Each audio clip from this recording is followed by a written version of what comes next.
အခုချိန်က Aquarius season ကိုဝင်လာပြီဖြစ်တဲ့အတွက်ကြောင့်မို့လို့ပေါ့နော်ကိုယ်အရှိမစိုက်ပျိုးခဲ့တဲ့အရာတွေကိုလုပ်ခဲ့တဲ့အလုပ်တွေကို transformation လုပ်နိုင်ဖို့အတွက်ပေါ့နော်အဖြတ်မောက်အတားအဆီးတွေကြုံရနိုင်ပြီးတော့ဒီအရာတွေကနေကြော်ဖြတ်ပြီးတော့ကိုကဘယ်လိုမျိုးကိုလုပ်ခဲ့တဲ့အလုပ်တွေကိုဆက်ပြီးရှင်သန်အောင်ပြုပြင်ပြောင်းလဲမှုတွေလုပ်ကြမလဲဆိုတာကိုစဉ်းစားရတော့မယ့်အချိန် flexible ရှိနဲ့ကြော်ဖြတ်ရမယ့်အချိန်လို့ပြောရမယ်ပေါ့နော်ဒီ Aquarius season မှာကိုကြုံရမယ့်အရာတွေနဲ့ပတ်သက်ပြီးတော့လည်းအသေးစိတ်ကို post တင်ပေးထားပါတယ်အဲ့တော့ဒီလိုပြုပြင်ပြောင်းလဲရမယ့်အချိန်မှာကိုယ့်ကိုရှေ့ဆက်မတက်နိုင်ဘဲနဲ့ဒီနားမှာပဲရပ်တန့်နေအောင်လို့ပေါ့နော်ဆွဲချနေတဲ့ block ဖြစ်နေစေတဲ့ကိုယ်မှာရှိတဲ့ belief တွေ fear တွေပေါ့နော်ဒါတွေကိုဖတ်ပေးထားတာဖြစ်ပါတယ်ဒီနေ့ကတော့ကိုယ့်ကိုဒီ Aquarius season မှာခိုင်းလုပ်ပေးမဲ့ answering the call within ဆိုတဲ့ reading package တွေကမိခွန်းတစ်ခုကိုဖတ်ပေးထားတာဖြစ်ပါတယ် collective အတွက်ဖတ်ပေးရတာဖြစ်တာကြောင့်မလို့ကိုယ်နဲ့ကြိုက်တဲ့အချက်ကိုပဲယူပေးပါ Y1 လေးတွေကအခုချိန်မှာကိုယ့်ကိုနောက်ပြန်ဆွဲချနေတဲ့ block ဖြစ်နေစေတဲ့အကြောင်းအရာကြတော့ယုံကြည်မှုကင်းမဲ့သွားတာမျှော်လင့်ချက်ပျောက်ဆုံးသွားတဲ့အခြေအနေတစ်ခုကိုရောက်သွားတာလို့ပြောရမယ်ပေါ့နော်အရှိမကိုလုပ်ခဲ့တဲ့အရာတွေကဘာပဲလုပ်ဘလောက်ပဲစူးစမ်းကိုလိုချင်တဲ့ result မရနေဘဲနဲ့အမြဲတမ်းဒီနားမှာပဲပိတ်မိနေတာမျိုးပေါ့အလုံးမဖြစ်ခဲ့တာမျိုးပေါ့နော်ကိုလိုချင်တာတွေဘယ်တော့မှမရခဲ့တာမျိုးလိုအပ်တာမျိုးမရနေတာပေါ့နော်ဘလောက်ပဲစူးစမ်းဒီလိုမျိုးတွေကြုံရတာတွေများလာတဲ့အခါမှာဘယ်လိုမျိုးဖြစ်သွားလဲဆိုတော့ကိုကမျှော်လင့်ချက်ကင်းမဲ့သွားတယ်ငါဘာပဲလုပ်နောက်ဆုံးမှာဒါပဲပြန်ဖြစ်လာပဲငါလိုချင်တာရနေမှာမဟုတ်တာငါလိုအပ်တာတွေလည်းမရနေဘူးဆိုပြီးတော့ပေါ့နော်အဲ့လိုမျိုးမျှော်လင့်ချက်တွေပြတ်သုံးသွားတယ်ကိုလိုအပ်တာလည်းရလာမှာမဟုတ်ဘူးဆိုတာမျိုး reset ကောင်းရလာနိုင်မှာမဟုတ်ဘူးဆိုတော့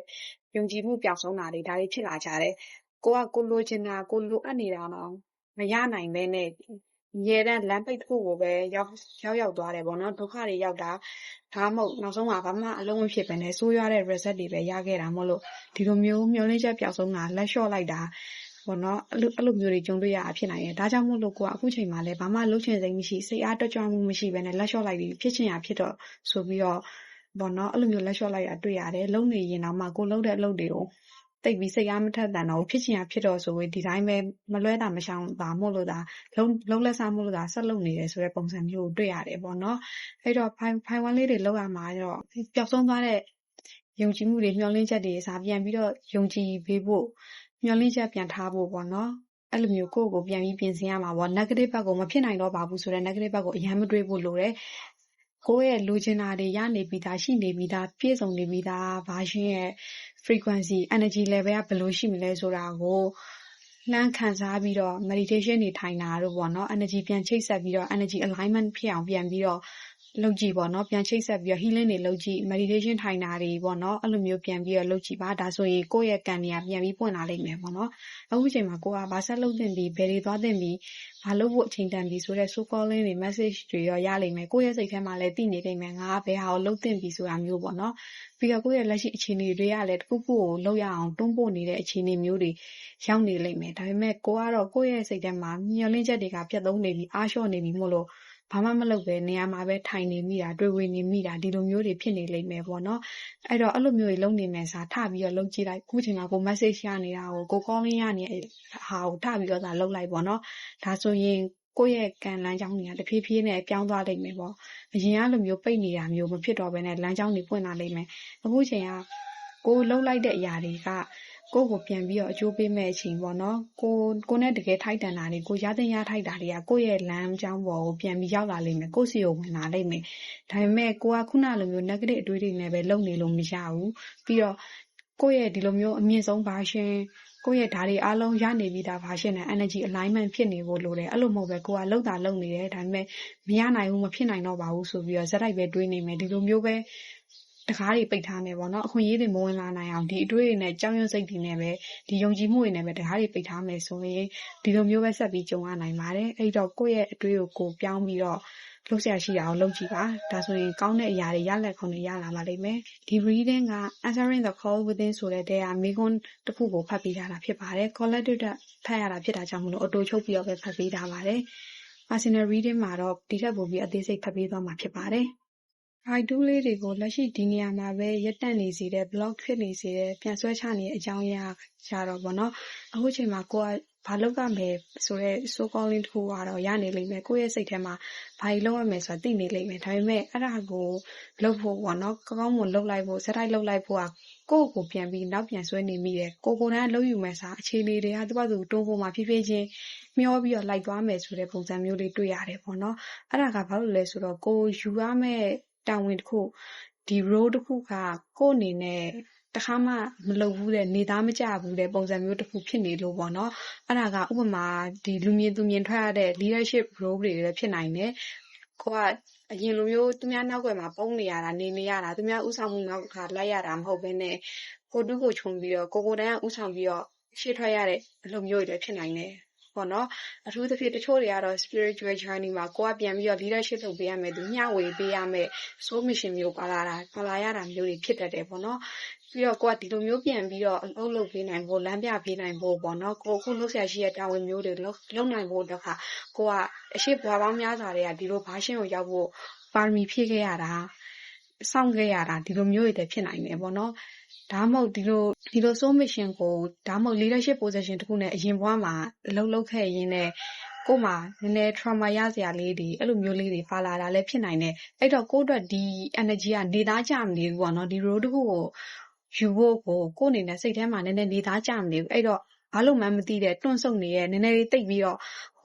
စူးစမ်းပန်းစားအလျင်အမြန်လှုပ်ဆောင်မနေဘဲနဲ့ကိုယ့်ကိုနည်းနည်းလေးဖြည်းဖြည်းချင်းအဲ့လိုနေရာကိုရောက်ဖို့အချိန်လေးစွဲနေမိတယ်ပြန်ပြီးတော့နေ့တိနေ့ခံလုပ်နေမိတယ်ပေါ့နော်အခြေအနေတွေကတွန်းပို့မှာပဲကိုကဖြည်းဖြည်းချင်းလိုက်သွားနေမိတယ်ဆိုတဲ့ပုံစံမျိုးကိုတွေ့ရတယ်ပေါ့နော်အားကြောင့်မလို့ဒီနားမှာပဲနည်းနည်းလေးလှုပ်ရှားရှိအောင်မလုပ်ပဲကိုယ်ဝိုက်ပြီးတော့အချိန်လေးစွဲနေနေဒီနားမှာပဲရက်တန့်နေတာကြန့်ကြာနေတာနှောင့်နှေးနေတာမျိုးဖြစ်တတ်တယ်ပေါ့နော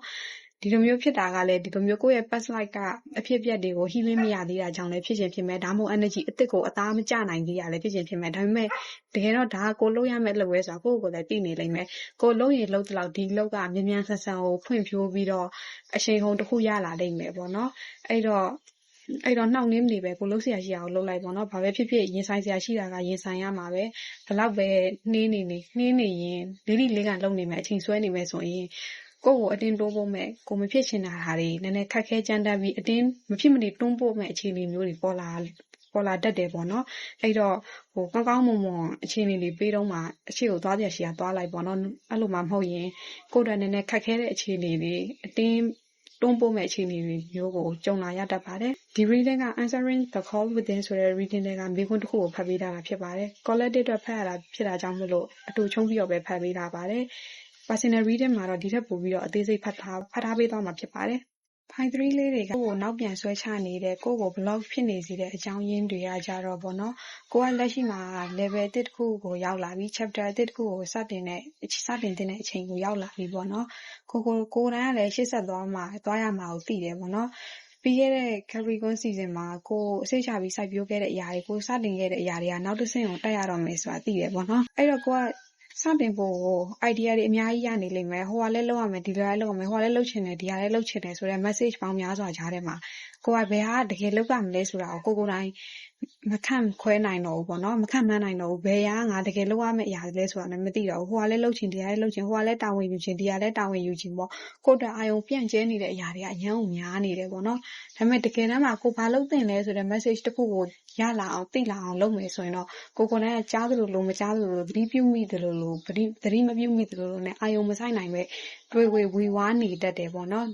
်တွေ့ဝေနေလိမ့်မယ်ပေါ့နော်အဲ့လိုမျိုးတွေကြုံရနိုင်တယ် Aquarius season မှာကြုံတွေ့ရမယ့်အခြေအနေတွေကို post တစ်ခုမှလည်းအသေးစိတ်ပြောပြထားတယ်ပေါ့နော်မဖတ်ရသေးရင်သွားဖတ်ကြည့်ပေါ့ဒီ Point 3လေးတွေကအဲ့စာနဲ့တော်တော်လေးတိုက်ဆိုင်လိမ့်မယ်ပေါ့နော်တိုက်ဆိုင်လိမ့်မယ်လို့ပြောရမယ် Aquarius ရဲ့ energy ကနည်းနည်းလေးပြန့်ကျဲတတ်တဲ့သဘောတရားရှိတဲ့အတွက်အခုချိန်မှာဒီ Point 3လေးတွေကလည်းရလာတဲ့ message တွေကြားထဲမှာကိုကဘယ် direction ကိုသွားရမလဲမသိတော့ဘဲနဲ့ဟိုဟာလုံးဒီဟာလုံးနဲ့လည်းအချိန်ကြီးကုန်သွားတတ်သလို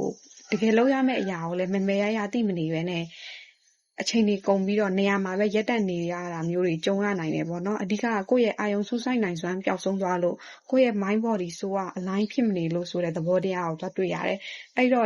့ဟိုဟာရှောက်လို့ဒီဟာရှောက်လို့နဲ့ energy တွေပြန့်ကျဲရင်အချိန်ကြီးကုန်မသွားရအောင် direction မပြောက်သွားရအောင်ကိုယ့်ရဲ့ mind body soul သုံးခုလုံးကို align ဖြစ်အောင် meditation တွေထိုင်ကြည့်ပါ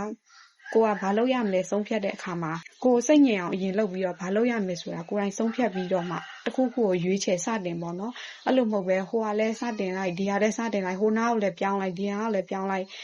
ရသမျှအကုန်လုံးကိုစဉ်းစားနေရင်းနဲ့ဘယ်ကလုပ်တင်တာလဲဘယ်ကလုပ်ရမလဲဘယ်လိုလုပ်ရမလဲဆိုတာဒီစဉ်းစားနေရင်းနဲ့အချိန်ကြီးကုန်သွားမယ်ဆိုရင်တော့ဒီအချိန်ကိုဖြတ်တန်းရတာကကိုယ့်အတွက်အလဟတ်ဖြစ်သွားလိမ့်မယ်လမ်းပြောက်သွားလိမ့်မယ်ဆိုတာမျိုးကိုတွေ့ရတယ်ပေါ့နော်ဒါကြောင့်မလို့အများကြီးတွေတွေးမနေပဲနဲ့ပေါ့နော်ရလာတဲ့ message တွေကြားထဲမှာပဲဟိုကလောက်ရမလားဒီကလောက်ရမလားဆိုတဲ့အတွေးမျိုးတွေနဲ့ပဲတွေးဝေဝါးမနေပဲနဲ့တခြားလေးကိုယ့်ရဲ့ mind body soul သုံးခုလုံးကို align ဖြစ်အောင် meditation တွေထိုင်ကြည့်ပါကိုယ့်ရဲ့စိတ်ငြိမ်နေတဲ့အချိန်မှာပဲဘာလုပ်တင်နေဆိုတဲ့ဟာကိုဆုံးဖြတ်ချက်ချပြီးတော့တေးသေးချာချာလုပ်ကြည့်ပါဒါမှပဲကိုယ့်ကိုလမ်းမပြောက်စေဘဲနဲ့အရှိကိုရောက်စေပါလိမ့်မယ်နှုတ်မဆိုရင်ကိုအရှိမလောက်ခဲ့တဲ့အလုပ်တွေကအခုချိန်မှာလမ်းပြောက်ရင်ဝိလေလမ်းပတ်ရင်းနဲ့ပဲဝိလေပတ်နေရင်းနဲ့ပဲကိုက